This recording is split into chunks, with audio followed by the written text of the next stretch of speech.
آنچه که مربوط به غیر اهل بیت باشد همیشه یک رنگ و روی زیبایی پیدا می کند و فرهنگ و ادب و تمدن. آنچه که مربوط به اهل بیت باشه، مثالش شما دیدید چهارشنبه سوری در این مملکت برگزار شد. از 5 روز به محرم تا 10 روز بعد از عاشورا 5 کانال تلویزیون، روزنامه، همه خرافات عاشورا، خرافات عاشورا، آی خرافات عاشورا. حال هوای مردم رو در عزاداری‌ها به هم ریخته بودن که خراف دیگه بیان از بعد تشریح کنن، نوبت یک خرافه یک گوشه پیدا نشه. در نسبت به چهارشنبه سوری تمام آقایان کجا دیدید یک مقاله توی یک روزنامه بنویسن که این خرافه آتش پرستان ایرانی شرکی هستن، کفر، آداب کفاره، بعدم هر سال داره کور میده، آسایش مردم رو سلب میکنه. بنده تهران بودم، مردم جرئت نمیکردن بیان تو خیابونا، واقعا نمیشد رفت تو خیابونا، خطرناک بود اصلا.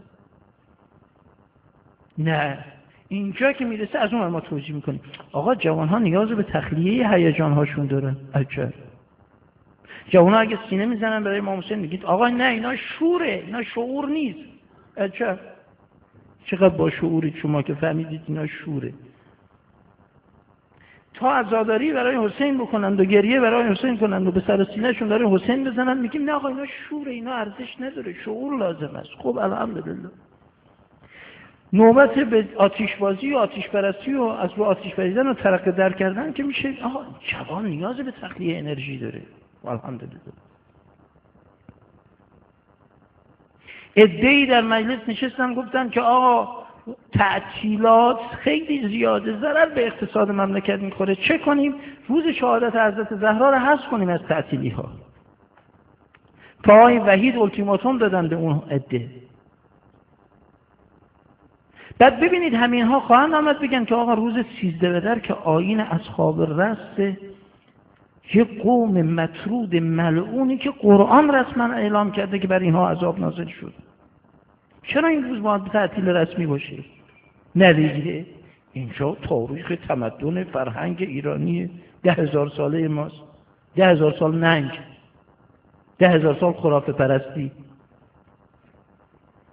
تا حالا دیدید یه نفر بگه که آقا چرا باید روز 13؟ تا حالا یک مقاله دیدید یک نفر میاد در تلویزیون بگه روز 13 بدر روز طبیعت نام نهادی؟ خب بذار روز 12 فروردین. این نداره، ما میگیم مردم بالاخره بیرون باید برن. ثلاثه یذهبن عن قلب الحزن الماء والخضراء والوجه الحسن. حرفی نیست. برن بیرون، زن و بچه‌شون نمیدونم برن به قول امروزی ها به پیکنیک، به تفرج. حرفی نیست. اما اینکه روز 13 بدر بروند که شهر علی ابن موسی رضا تعطیل میشه و خالی میشه. چرا؟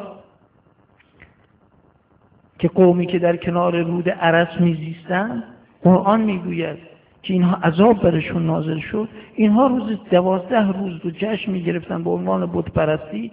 اینها تو آتش پرست هم نبودن، زرتشتی هم نبودن، قبل از آتش پرستی و زرتشت بودن. بعد روز 13 میرفتن بیرون در کنار یک درختی، اون درخت رو میپرستیدن، باز هم با آیین مشرکانی. ما هنوز باید عمل بکنیم. کسی از دوستان پیام فرستاده برای من که عید باستانی را به شما تبریک عرض میکنم و امیدوارم سال خوبی داشته باشید. بنده پیغام فرستادم که بنده هیچ ارادتی به عید باستانی نداره.